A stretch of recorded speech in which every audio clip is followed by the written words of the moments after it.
everyone, I'm Dan Albers, and welcome to I'll Tell You What, and super excited again to have another podcast here. And Steve, we got some pretty good topics, and I have to say I'm very impressed that you came up with these topics, and I really think this is going to be a good podcast because of your topics. Well, I appreciate that. We will go through this and we'll judge it at the end here. Let's not put the cart before the horse. Mm-hmm. Wow, that's pretty big. So we got a few things we'll talk about. I think the first thing that we are going to get into is we're going to talk about the Indy 500 and the finish that they had, Steve. It was absolutely incredible. It was the closest finish in Indy 500 history. Right. And I'm going to see if I don't butcher this name. Let's try Felix Rosenquist. That's close enough. David Malaskis by just 0.0233 seconds for the closest finish ever in Indy 500 history. Did you watch it or watch a replay? I saw the ending of it, and it was absolutely incredible. I watched it live, and going into that last lap, and I was telling my wife, Donna, that I was like, he's got it. The Malaskis guy or whatever,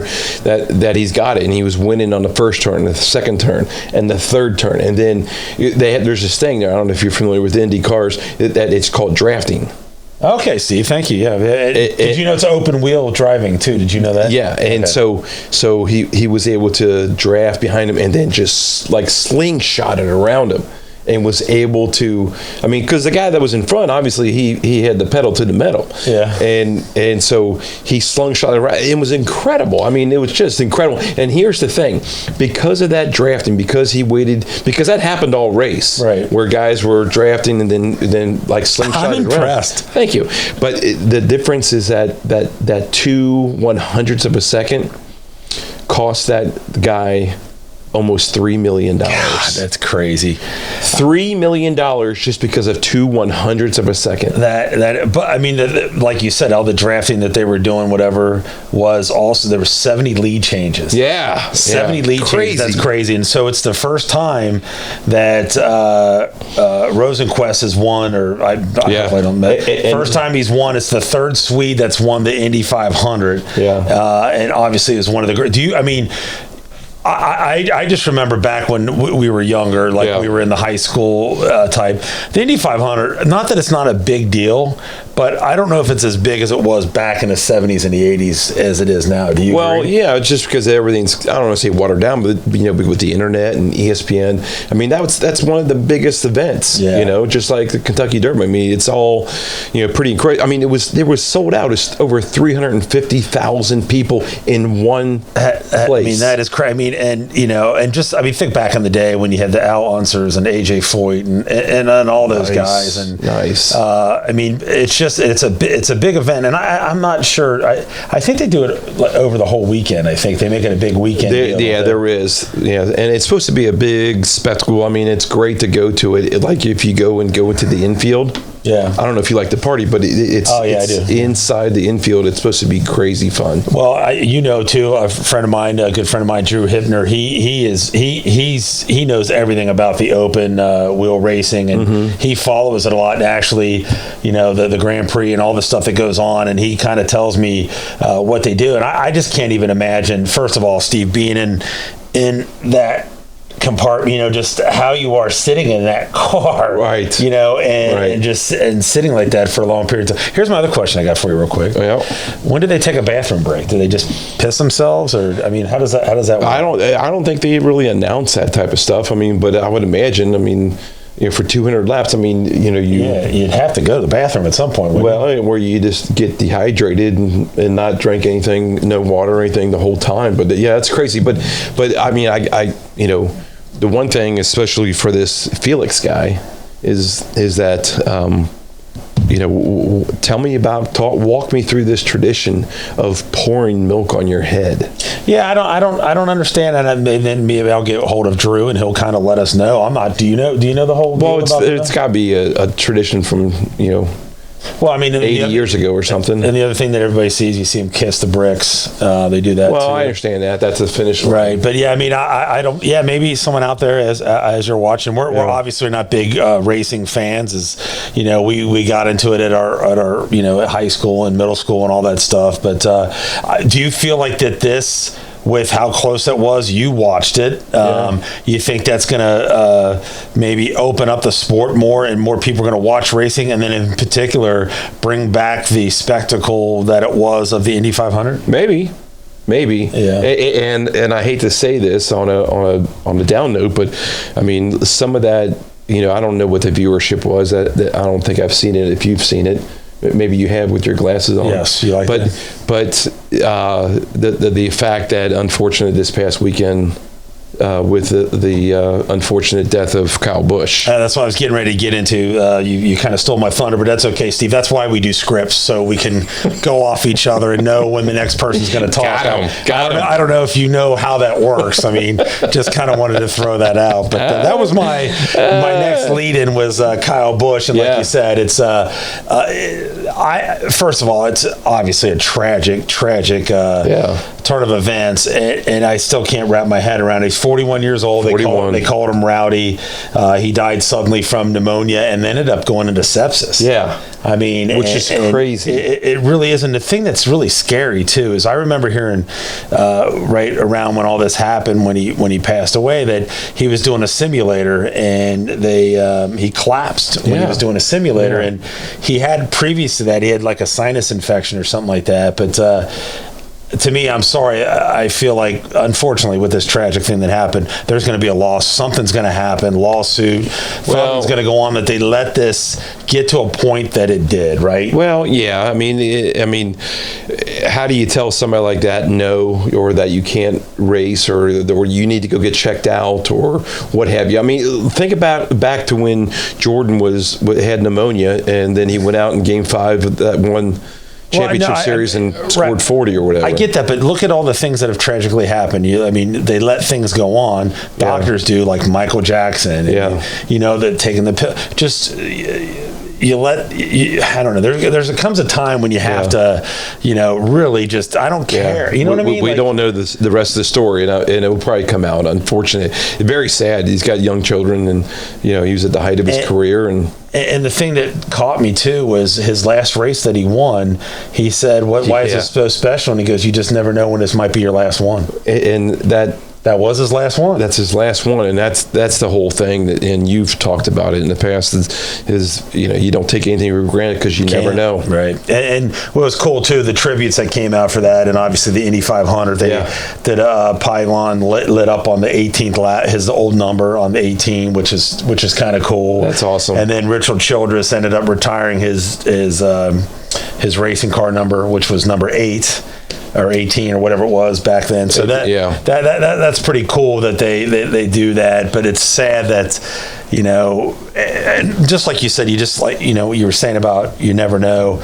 Well, Dale Earnhardt and Busch had a little riff there for a while. I don't know if you know that or not, but Junior, that is, and Junior came out and basically said, we did have our riff, but we kind of got back together. And I think a lot of people are going to be like that. After somebody's gone, they wish they would have maybe straightened things out. Or you let your competitiveness get to you. And all of a sudden you're taking sides and you're not talking to somebody. Next thing you know, years go by, and it's very unfortunate. Yeah, and I just again, Steve and I aren't the biggest racing fans ever, but I believe that he was doing the NASCAR, but it was more the truck series. Right.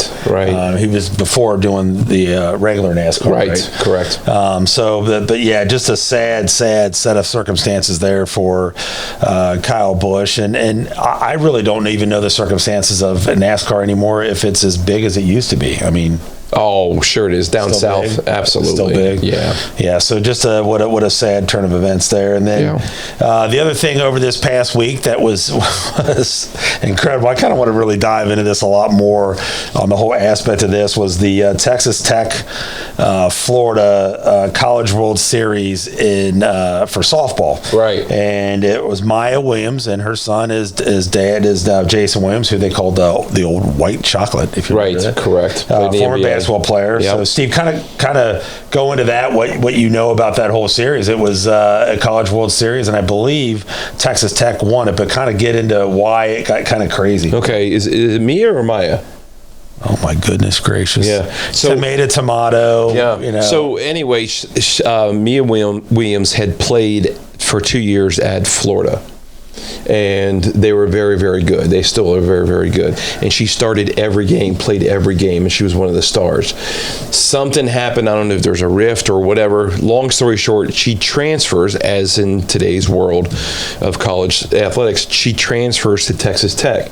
And lo and behold, they end up meeting each other in the super regionals for the rights to go to the World Series. Okay. And when they do the super regionals, it's not a one and done, it's a 2 out of 3. So they played each other 3 times, and Texas Tech won 2 out of the 3. They wanted the deciding game. Here's the rub, though. You like that? Rub? The rub, wow. Is that Mia Williams, who was a transfer from Florida, and Florida didn't take too kindly to it. If I have the official stats right, she batted 12 times in 3 games. All right. And out of the 12 times, they hit her 5 times. Yeah, I saw that. See, 5 times she hit her by pitch. You can't tell me that's intentional. Not intentional. 100%. That was 100% intentional, and obviously that caused some bad riff. And then just to throw a little side note to this, though, Jason Williams was kicked out of Game 1. Yeah. So I'm sure he was talking. And think about him as a basketball player back in the day. He did some talking. He talked trash. He did some talking, but. Yeah. All things aside, I'm sorry, that was intentional. Throwing at somebody 5, and it's sad that was a former teammate of you. Yeah, and they really didn't like her that much. I mean, do you think that comes from the coach? Yeah. Is it the players? Is it both? Who knows? I don't know what the Florida coach is like, but I'm sure the players had some issues with it. You walked out on us. Yeah. But here's the thing: is that she did have 7 official at bats, and she was 3 for 7. To which 2 of the 3 hits were homers. Home runs, yeah. I mean, I think that's hard, but I mean, you do see it in this day and age where, in basketball and other sports where they have the transfers. But I don't think I've ever recalled anything quite like this where they want to go out and hurt somebody. I mean, the fans will boo them or all that stuff. Well, but it's who got the last laugh here? Well, you're right, and then I guess apparently after the game, Jason Williams had a big talk with Texas Tech and all that, but he called out the coach for Florida. For Florida, he basically said, "You intentionally did this. You intentionally talked trash." Yeah. But who do you believe in that one? Like how Jason Williams was. Yeah. No.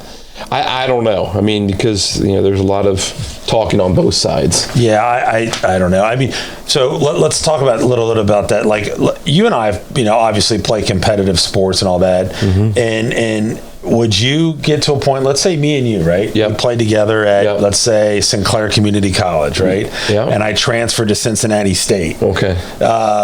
Would you play against me and being such we were good friends that you would try to purposely hurt me? No.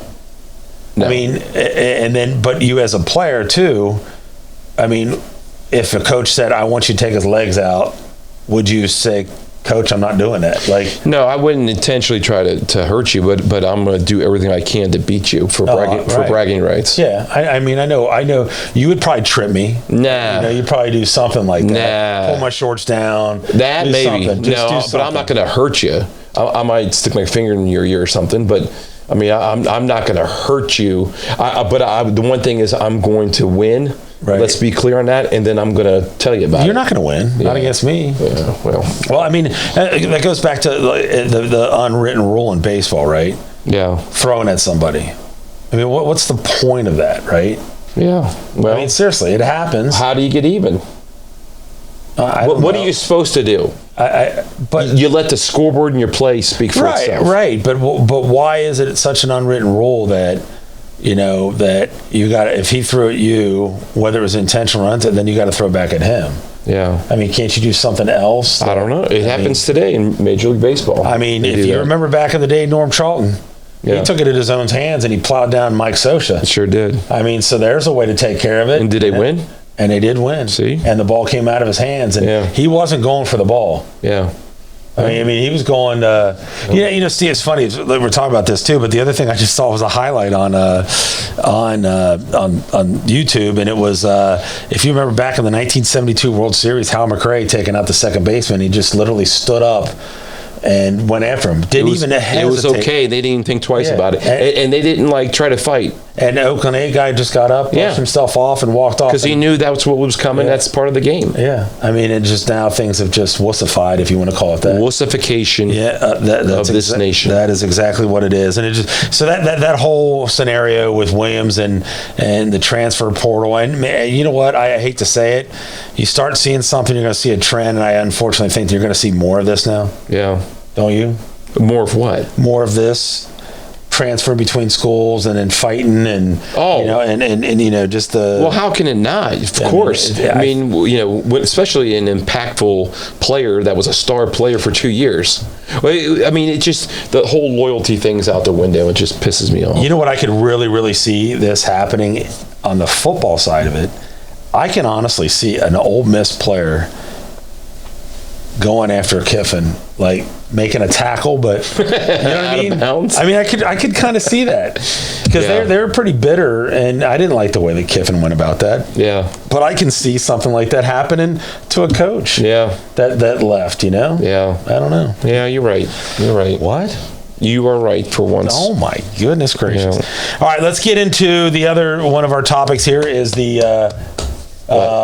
Reds and the Cubs. Yes. And how they both have had long losing streaks this year. The Cubs now, unbelievably, have lost 9 in a row. Yeah. How crazy is this where both teams have had major losing streaks where the Reds were in first place at one time, lost so many games that they went down to last place. Yeah. And I think the Cubs kind of did the same thing almost. Yeah. They're almost down there. Which is crazy. And the Cubs are in the midst of a 9-game losing streak, and 6 of those were 6 home losses in a row. That's hard to do. Hard to do, but let's talk positive. The Reds have weathered the storm a little bit. They've got their lineup back. We feel good about who's in the lineup now. Hayes is gone, which makes you feel better. So much better. And I'm hoping that we're closer to Hunter Green coming back. Lodolo pitched really well yesterday. So I think we weathered the storm a little bit. I think what really needs to happen now is that they have to figure out what's going on with Tony Sandion or whatever. He's not the answer. He's right, and then who is the answer then? Because right you now, said Norm Charlton. I put him out there right now. If you were to right now, if I say Steve, what's his name, Burns is going to make it 5 innings, and I need you to give me your. Do you have confidence in anybody from the 5th on in the bullpen right now? No, and we've had this talk about over the years about guys that had start, and you're like, well, maybe they would be a great closer, Right. And I mean, like we thought Ashcraft was going to be that, but he's more of a setup guy, right? I mean, is he right now our best reliever? And if he is, that's scary. It is scary. But, I mean, think about like Burns. Burns is unbelievable right now as a rookie pitcher. But he's going out there every 5 days. And he's pitching 5-6 innings every 5 games. Would you rather see him pitch an inning in 3 of those 5 games? No, I'd rather see him do what he's doing right now. I think he's going to be a really good starter, but I would just like to see, back in the day, like you and I talked on the last podcast, was, you had Nolan Ryan going extra innings and pitching 200 pitches. Why can't they just do that? Why can't they do that anymore? I mean, it goes back to that analytic bullshit that we talked about. And the money. And the spin rate and the velocity and the arm angle and all that just horse shit that they throw out there. But correct. So now hopefully the Reds will, like you said, but I think they need to do more than maintain. They got to go on, they got to have like a 3-game streak and then maybe lose 1 or whatever. Just win series. Yeah, that's basically it. You're right. Yeah. Win it. They've got to win series. So playing the Mets, beat them last night. Hopefully they can continue to keep that going on. And speaking of the Reds, yes, let's talk a little bit about some of the things that they do. And it's funny though. We just a little bit ago brought up the key Brian Hayes, and they actually had a bobblehead day for him, and they sent him down. So oops. Yeah. So having that. Is that a jinx maybe? Yeah. So let's talk about some of the things the Reds do, and I've not been to one of these. It's the 3-2-1 night that Cincinnati. Yes. Talk about what that is. So they have a pretty cool thing, especially cost-wise, on Tuesday nights when they play at home, I don't know how many times they do that throughout the season. It's a 3-2-1 night where it's $3 beers, domestic, $2 hot dogs. What's domestic, Steve? Well, it'd be like your Bud Light that you're a big fan of, I just want to make stuff sure like that. Miller Lite, It's junk. Mick Ultra. Okay. Coors Light. All right. Okay. Budweiser. Hams. No hams, and definitely not Little Kings. Okay. So you can have a good time and enjoy the ball game for a decent price. Are they those big, huge ones, or are they the smaller cans? You know what I mean? You know how they give the big, just regular can. They're not okay. It's not a big. Those. It's big not. ones I don't think it's a 16 ounce. Okay. Yeah, because I've been there for this. I've done this. Oh, you have. Okay. Yeah. What else goes with it? Because I'm a fan. I go to I know. games. Right. I understand. Yeah. All right. But here's the other thing that I'm really interested in putting you to the test. And I mean, we probably should have done this a few years ago. Is the 999 challenge? You haven't finished the 3-2-1. What do you want to know about it? You said the beers were $3. Yes. What else did you say? Hot dogs are $2. You said that. Holy cow! Did you say that? Did you just get here? Well, I just wanted to make sure because we talked beer and then I kind of lost focus. No, you stopped listening. Okay. $3 beers, okay. $2 hot dogs, $1 ice cream. My apologies. Let's go back. Okay, go ahead. Okay, so then the other thing that I'm anxious, wish that we would go back in time, share, to have you do the 999 challenge. And I would love to put you up to this. Tell me what it is. So it's a fad out there. It's been over the last few years that you go to a game and you have 9 innings, correct? And in those 9 innings, you have to drink 9 beers and eat 9 hot dogs. Here's my question I have for you. Okay. Is it a beer and a hot dog per inning, or can you do 9 hot dogs in 1 inning? You can do whatever you want as long as by the end of the game. Yeah, I've seen it done both ways. Have you seen anybody on video throw up from this? No, but I've seen some guys, really close to making it, and they're shit faced, by the end, But the hot dog seems to be okay thing. I mean, a lot of people can accomplish that. So the key is that, like what we used to do back in the day when we used to drink, is eat a lot of bread, right? So we should have bread before we go when we do this. Well, yeah, but then you're going to eat a lot of bread with the hot dog. Yeah. I mean, you got the. I mean, I know that you could do the hot dogs. There's no question I could do the hot dogs. Maybe we team it up. Maybe I do the hot dogs, you do the beers. No, but it's got to be one person. I mean, can you do it? Could you do it 20 years ago? Oh, absolutely, no question about it. I could have done it 20 years ago. You feel good about it? I do feel good about it. Okay. Definitely the beer part of it. Well, I know the beer part. We did do the beer part of it, but that would be that's a lot of hot dogs, man. Kind of like the Nathan's hot dog eating contest. Yeah. Do you soak it? Joey Chestnut. Get it wet. Yeah, and then you got Kobayashi. I know he's done. He was a flash in the pan. Yeah. Joey Chestnut is back. Okay. He was on probation. He's back. But I remember one of the other games that you and I used to do was that mound ball. Yeah. Where what was that? Where you had a guess at the end of the 3rd inning, if the ball was going to, the umpire or the whoever caught the last out would throw the ball to the mound, and if it was on the dirt and you happen to have the pot of money at the time, then you won. If it's not, then everybody needs more money. Just in the 3rd inning, or do you keep going? No, it's every inning. Okay. Yeah, that's always a fun little thing to do when we get to the Reds game. Well, yeah, that bought your beers. Yes, you did. I appreciate that. Thank you.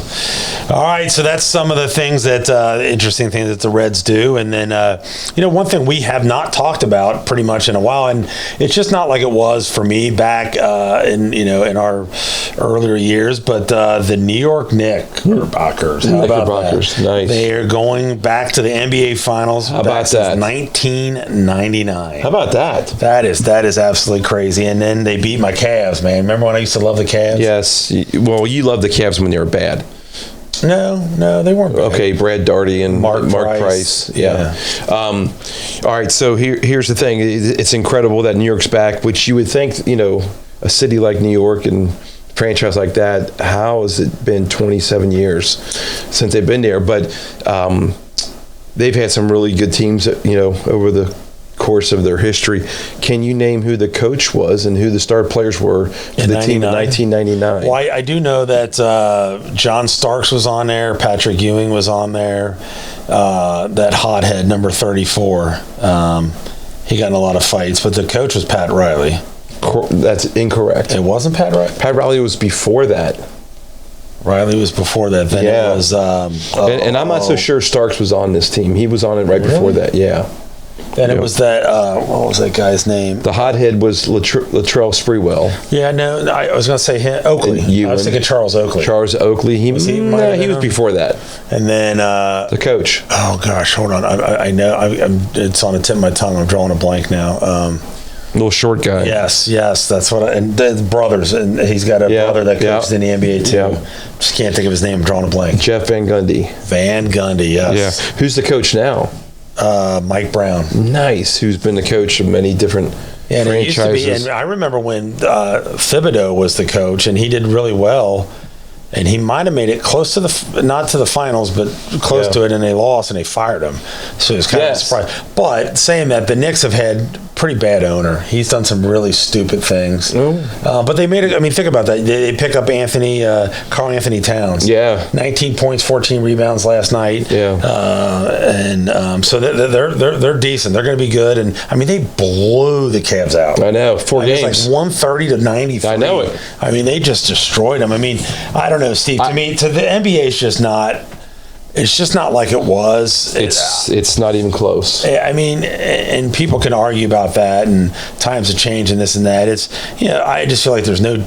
I'll be honest, I didn't watch the game last night, so I don't know if defense has improved any at all. Every time I've watched it, it's been like Olay, just let them go through. It's just not, I just feel like there's no defense. Well, yeah, there's definitely that. I mean, nobody likes to go inside anymore, right? But to me, that would. Kind of irks me is the standing around and one-on-one bullshit on offense. Right. I mean, that's all it is. And you know what? That's what these kids see. And that's what they do. And then that's what they do because they think that's what they're supposed to do. No. Yeah. Go screen somebody. Go get an offensive rebound. And I don't know isn't it like the rules that they cannot play man to man? They got to play zone or something like that. There is. I'm not sure exactly in certain areas. Like you can fake like you're playing man to man and actually be in a zone. Like a matchup. Yeah.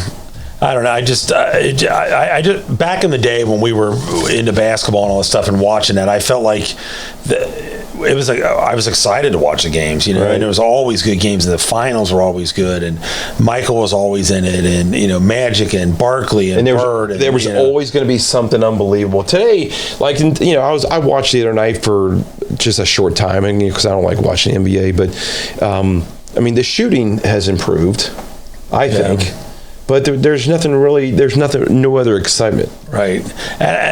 I mean, I could name a handful of guys that are in the NBA, but it's just, maybe it's because I just have no interest in it anymore, and I don't watch it like I used to. I just felt like there was a couple stars on each team in the NBA back when we were growing up, and just the Celtics and Lakers and the Bulls and the Pistons, and even you go back to the Suns and there was just so many great teams back then, and just I don't know. I just don't feel like it's. Well, it's kind of crazy. Here's a stat for you: is that I don't know if it's the Oklahoma City or San Antonio Spurs, because the winner of those two are going to play against the Knicks. Yes, and both those teams are really good. The Spurs are really good, and I think it's the Spurs. One of the teams, their average age is only like 22. Really? I mean, they're like super young.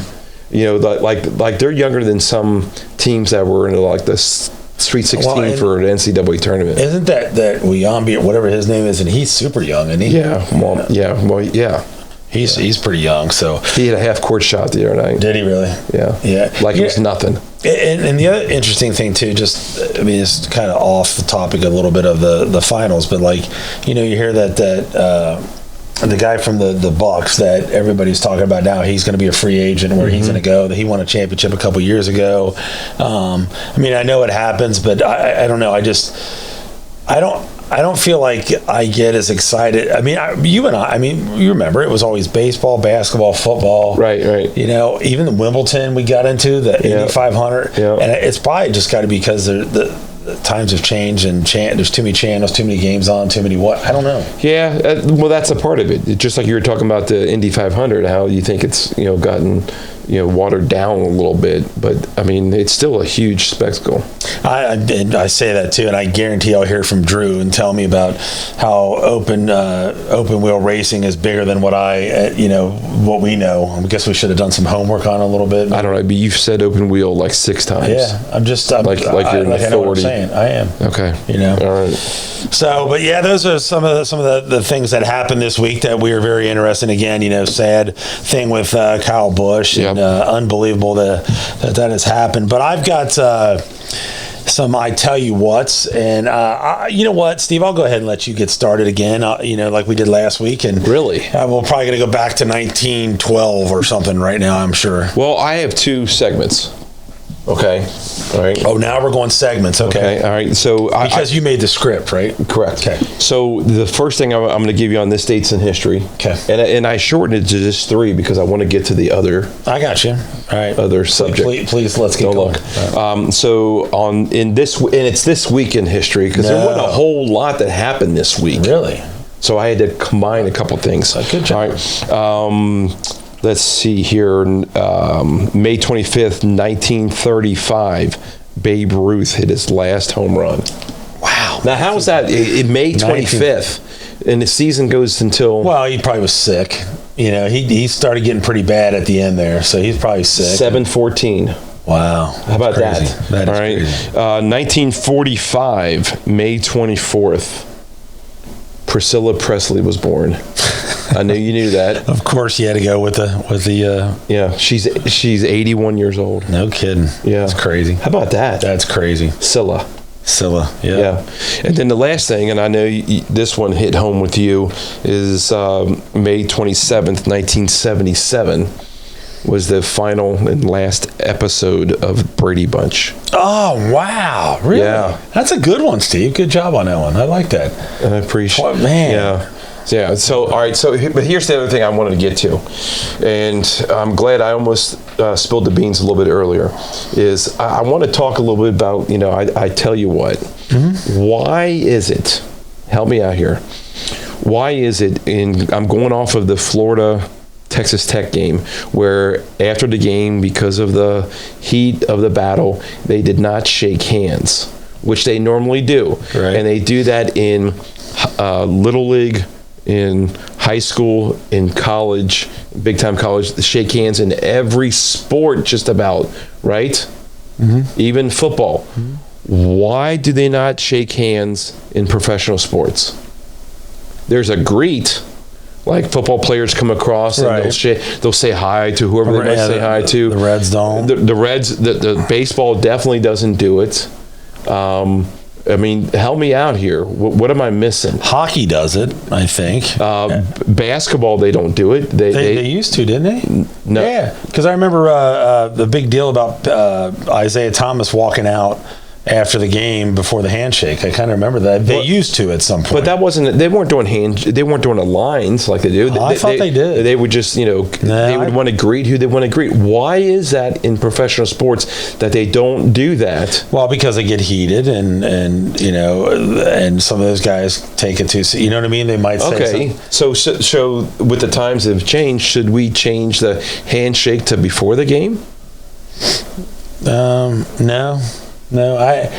I don't even know. I mean, I guess certain sports you need to do. I mean, like after a basketball game. I mean, is it okay after a basketball game? How do you feel about it? Like, sometimes your games are heated. Well, yeah, you're pissed off, and or you're mouthy. You got to watch the players, what they're going to say. Because and the coach is saying something to your team or to you. I mean, that's where things can get testy. But they also can get testy before it starts too. I mean, if you got some bad blood, someone's going to say something, or they know they're going to get somebody riled up. They're going to say something to piss them off. Yeah. I mean, so I don't know. I mean, I still feel like there should be some sportsmanship in it and doing that and the handshake and all that stuff. I do feel like there is some that needs to be there, but also I see where it can cause a lot of problems. So why is it not that way in the pros? Why are they not? You've asked me that 3 times. Well, you haven't given me an answer. I said why I don't they go through the line? line up. Line up. I don't know. We did it in Little League. Yeah, line up. I mean, the right hand out. Hey, Bad News Bears did it and told the Yankees to shove the trophy straight up their ass, if you remember that. I mean, so you could have some of that, I guess. That's what's going to happen. Who'd they beat? They beat the Yankees. Nice. Yeah. They beat the Yankees. All right, so I have I'll tell you what. Give it to me. And it's just some things that just come to my head, Stephen. I know it's crazy. Well, this is going to be good, then. This should be good. When people, make comments or say things, it just got me thinking, right? So I had somebody say something to me recently, and they said, "It is what it is." Yeah. What is? It is what it is. What is? Like what does that truly mean? It is what it is. I think it's a cop out. I think it's skating around the subject. They don't answer the question. You're just like throwing a white flag up and just you're right. Not answering the question, just saying, "Oh well, it is what it is." When did that come? Like who's the first person to say something like that, and why it stuck, and why we still use it? Like, I think it's crazy that you get, it is what it is. Well, that doesn't help me. I don't know what is. Like, do you follow that up with a person and ask them that? No, that's what I'm saying. Yeah. Should we? Yeah. Should we do that? What is? What is? I don't know what is. Yeah. Do you know what is? No, I don't. No, I mean, to me, it is, or it isn't. It is. Yeah. We don't know what is. So how do we know what it is? Right. I don't know. Yeah. I mean, it's just so that but I got a couple other ones here too. And the other one that I got is you know what I'm saying? Oh, yeah. Do you know what I'm saying? Yeah.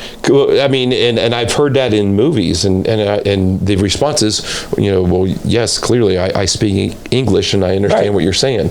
So why is that being said too? I don't know. Do you know what I'm saying? I heard you. I heard what you said. Well, there's a lot of takeoffs off of that too, right? I mean, right? I mean, and I was gonna get ready to go to the next one, but I'm not gonna wait. Go ahead. No, go ahead. The other one is, I know, right? Well, that's the follow-up. Right? I mean. Yeah. Well, I mean, what's up with that? I know, right? I mean, I don't know. Is it right or is it wrong? I mean, that's just so those are things that just go through this little pea brain of mine to try to why do people say these things and where do they come from? Like it is what it is. How about you feel me? You feel me? That's another good one. I mean, no, I don't feel you, and I don't want to feel you. I mean, but like back in the day, if you remember. Bad. That's bad. Is it bad meaning bad or bad meaning good? Yeah. I mean, you could do it either way, right? Oh, that's bad. I got one that the younger crowd says now, or says now. That's sick. And so does that sick meaning you're puking, or is it sick meaning it's cool? It's good? Awesome. Then say awesome. Right. Exactly. I mean, what is it? Just the new slang? The new? Yeah. I mean, it is what it is, Steve. At some point, at the end of the day. It is what it is. Yeah, I know, right? I mean, it's silly. I mean, it's just like. So again, I have to ask this because I'm more concerned about you. Is this the type of stuff that keeps you up at night? Because you say you think about this. I do. So I mean, just think about it bothers you. Well, when I was driving the other day, like I brought up last week, was hearing Michael say "hee hee." So I mean, it enters in my head that I think, well, this is something we need to talk about. Yeah. I mean, well, I think there's a lot of people that think the same way you do. That they wonder these but never ask it. Right. I mean, so you are an advocate for them, and you are. I just want to get everybody's thoughts out there about I know I'm right. I know right, and so it is what it is. Are you going to choose to not say those type of things anymore? I don't think I know that I don't say I know right. I know that I don't do that. Like just till today. Yeah. You and I mess around with each other, and I say, you know what I'm saying? You and I know do that. Just as more as a kidding thing. And then I don't know if we've said that to each other. It is what it is. No. And I think a lot more people say it than just now. Pay attention to see what's going to happen in the next couple of days. You're going to hear all these. I know it. But if I said that, you would say, "What the hell are you talking about?" Yeah. Yeah. What does that even mean? I know, right? I just, those are just the big things in the peanut head of myself. Yeah. So happy birthday to Scylla. Yeah, happy birthday to Scylla. Yeah, and you went out and saw the movie, haven't you? Oh yeah. Good. Oh, it's spectacular. I've also heard Michael Jackson movie's pretty good. I bet that is good. You know his nephew or somebody plays playing him. Yeah. That's pretty good. No, there's some Siskel and Ebert movies that we recommend for you. We should do some Siskel and Ebert, talk about some movies. I just saw Sheep Detective. Yeah, there you go. That was okay. Yeah, that was good. Good. Yeah. So give it a thumbs up. I gave it about a 6. The 6? Yeah. Yeah. On a scale of 1 to 10, I gave it about a 6. What if you did not have popcorn? What would you give it? Probably a 3. Yeah. Popcorn's huge. It's a game changer. It's a really big game changer. Do you get the bucket or do you get the bag? No, I get the bucket. Bucket. I got the bag this time. Yeah. But I mean, yeah, popcorn really makes a movie, I think. Man, well, we had briefly talked about it, and we could hit on it another day, but about how you get the popcorn and you finish it before the movie starts. Yes, that happens a lot. And then do you go get more? 100% I do. Well, because I plan my day out, and that's basically my dinner. Is your popcorn? Yeah. And that could be creating problems later. Well, I mean, honestly, it doesn't matter. It is what it is. Because you're going to take one for the team. I know, right? Yeah. I think we just changed the name of the podcast. I know, right? Oh man, that's our I'll tell you what segments. I am surprised that we have not said I tell you what more. Because I do it a lot during our broadcast, and I thought we would say it a lot more during this podcast, but we really haven't. It's still till the very end, but a little bit surprised by that. I know, right? Look at you! I get you. I feel you. All right, so again, thank you for joining us here on I'll Tell You What. Again, don't forget to hit that subscribe button, and we're blasting out some little shorts there. If you comment on that as well, we'd appreciate it. Again, any of the social media platforms that you see us on, Spotify, Apple, iHeart, YouTube, TikTok, Instagram, go onto our pages, like it. It helps us to increase our viewership and help us out. And so again, what a great couple topics we've had here today. We'll be back again next week for whatever floats our boat. And we're getting close real quick to your stepson there getting married. Cameron and Hannah getting married in next week? Yeah, and I'm very much looking forward to that. There's been a lot of planning involved, and I am anxiously awaiting to watch how the ceremony proceeds. Since you will be officiating. Yes, and, I will be officiating.